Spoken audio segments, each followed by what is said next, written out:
Оқу-ағарту министрі Ғани Бейсенбаев мектеп мұғалімдеріне сынып жетекшілігі үшін берілетін ақыға қатысты пікір білдірді. Министрдің пікіріне құлақ түрсек, естеріңізде болса, педагог мәртебесі туралы заң қабылдағанға дейін сынып жетекшілеріне ақы төленбейтін.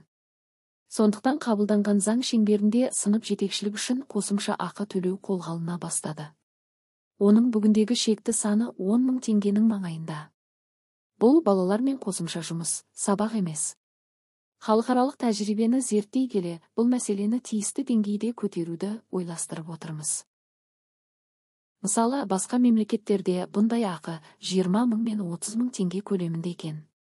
Сынып жетекшілеріне төленетін қосымша ақыны да осы деңгейге жеткізу бағытында бірнеше зерттеулер мен есептеулер жүргіздік, деді оқу-ағарту министрі Ғани Бейсенбаев мәжіліс отырысында.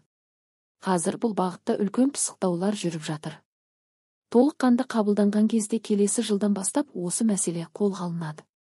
Біз тек қана сынып жетекшілеріне қосымша төленетін ақыны көтерумен ғана емес, олардың жұмысының сапасын бірдей көтерілуіне де тиісті шараларды қабылдадық.